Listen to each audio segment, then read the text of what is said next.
20 fingers, scattered across Japan for 1,000 years. The most dangerous cursed objects in Jujutsu history, and everyone assumes each one holds a unique power. But why did some fingers seem to unlock new abilities, while others changed nothing? Why did Gege scatter them across specific arcs, at specific moments? And why does the last finger matter more than all 19 before it combined? Because the fingers were never a power system. They were a resurrection ritual. And Gege hid the blueprint in Chapter 1. Sukuna's 20 fingers. Not cursed tools, not power-ups. Indestructible fragments of the King of Curses himself. His soul split and preserved across 1,000 years. Here is what most fans skip past. When sorcerers in the Heian era finally killed Sukuna's physical form, something unprecedented happened. His cursed energy refused to dissipate. The body was destroyed, but 20 fingers remained, each one a vessel carrying a portion of his soul, and his CE, cursed energy.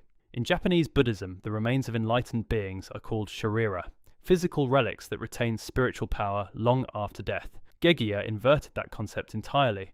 Sukuna's fingers are anti-relics, remains of a being so cursed that even death could not purify them.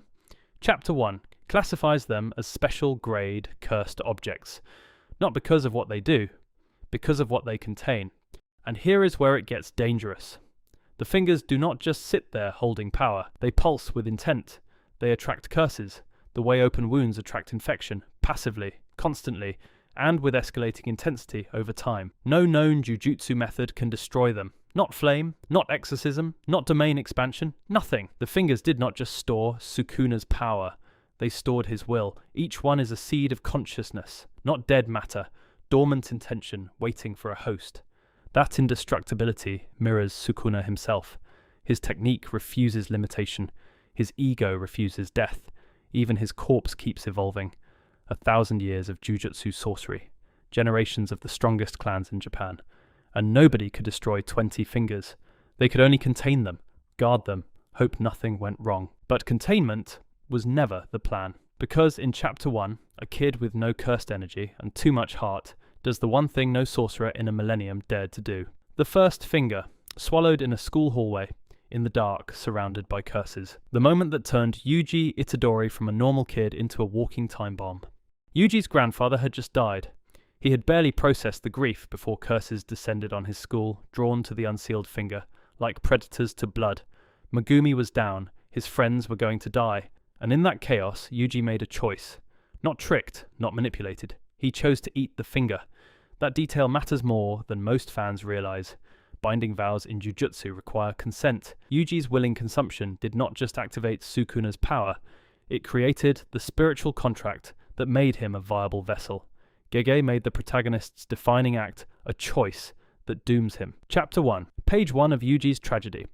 Now here is what actually happens inside the body. When a finger is consumed, the fragment of Sukuna's soul merges with the host. CE output spikes. But it is not a clean transfer, it is an invasion. Sukuna's consciousness enters Yuji's inner world. A separate presence with its own will, its own voice, its own agenda. One finger. Yuji survives. 2 fingers. Sukuna speaks. 3 fingers. The body starts responding to a second master. 4 fingers. Sukuna can switch. And the critical mechanic most fans miss. Consuming fingers does not just stack power, it reconstructs Sukuna's soul. Each finger is a puzzle piece. The more pieces, the more complete Sukuna becomes inside Yuji. Not stronger, more himself, more aware, more patient. The fingers did not just make Yuji stronger, they made Sukuna more real. Each one was a step in a resurrection that Yuji was building inside his own body without knowing it. Honestly, the fact that Gege had this architecture planned from Chapter 1 is either genius or cruelty, probably both. And the cost. The fingers give Yuji the power to protect people. Each one also brings him closer to becoming the thing they need protection from. The Jujutsu establishment knew it too. Their plan was elegant and monstrous. Let Yuji consume all 20, then execute him. His life became a controlled demolition, with a scheduled end date. So if each finger reconstructs more of Sukuna, what exactly is being rebuilt? What does the King of Curses get back as the count rises? That is where it gets terrifying. The finger count is not just a number, it is a progress bar for Sukuna's resurrection. And each threshold unlocks something worse. Here is the thing about Gege. He never gives us a clean chart. No, finger 1 equals power A, finger 7 equals power B. Instead, power unlocks are tied to narrative moments and total CE accumulation. You only understand the system by watching what Sukuna does at each stage. Leave it to Gege to build an entire power framework and then refuse to explain it cleanly. The man writes like he is under a binding vow to cause confusion. But the pattern is there if you track it. 1 finger. Yuji gains superhuman strength, durability, and a passenger he cannot evict. Sukuna can surface briefly but stays largely suppressed.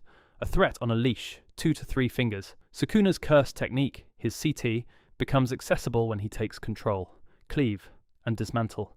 The twin slashing attacks that define his entire combat identity. Cleave adjusts cutting power based on the target's toughness. Dismantle shreds everything else indiscriminately. 4 fingers, the detention center arc. Sukuna fully switches with Yuji and demonstrates what casual violence looks like at his level. 1 finger flick, a special grade curse erased. No effort, no domain, just comprehension applied as force. 10 fingers, Shibuya. Jogo force feeds Yuji. 10 fingers at once and Sukuna deploys Malevolent Shrine, his domain. Expansion with no barrier, no walls, just a 200-meter radius of guaranteed annihilation. A disaster-level curse reduced to nothing. 15 fingers, the fire arrow. The unnamed technique fans debated for years, likely stolen or adapted, not part of Sukuna's original CT. An entire additional arsenal unlocked. 20 fingers, complete resurrection. Sukuna's soul made whole, every technique at maximum output, and the ability to do what he'd been planning since chapter 9. 1 finger, a passenger. 4 fingers, a threat. 10 fingers, a calamity. 15, an arsenal. 20, a god. But there is 1 finger that matters more than any other. Not the first, not the 20th.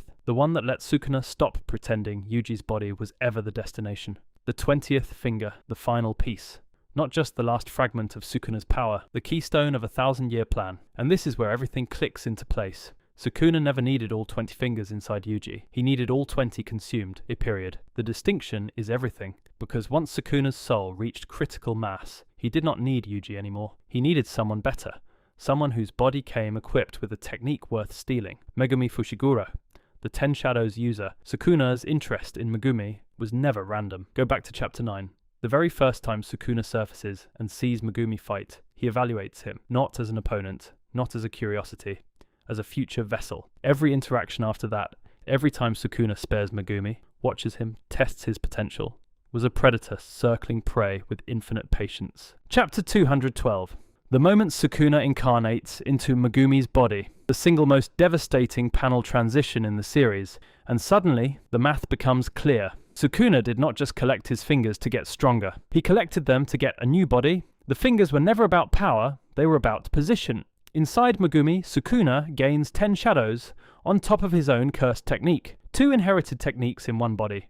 Cleave, dismantle, malevolent shrine, and now the Shikigami system that produced Maharaga. The combat toolkit that let him fight the entire Jujutsu world simultaneously. And Megumi, trapped, suppressed inside his own body the way Sukuna was suppressed inside Yuji. The cruel symmetry is suffocating. Yuji spent the entire series being Sukuna's prison. Now his best friend is. Every scene where Sukuna showed interest in Megumi, rewatch them. That was not curiosity, that was shopping, and that is the final architecture. Not a power system, not a collection quest. Something Gege designed from page 1, 20 fingers, 20 fragments. Not a power system, a story engine that drove every single arc in Jujutsu Kaisen. Step back from the fights for a moment. Look at what Gege actually built. The fingers serve 3 narrative functions simultaneously. They are a MacGuffin, the object everyone chases that keeps the plot moving. They are a power scaling device, a measurable threat level that tells the audience exactly how dangerous things have become. And they are a thematic symbol, the cost of consuming evil to fight evil. One concept doing triple duty across 271 chapters. That is not efficient writing. That is architecture. And the fingers mirror Yuji's entire arc in a way that honestly hurts once you see it. He starts by consuming darkness to protect people. Each finger makes him more powerful and more dangerous in equal measure.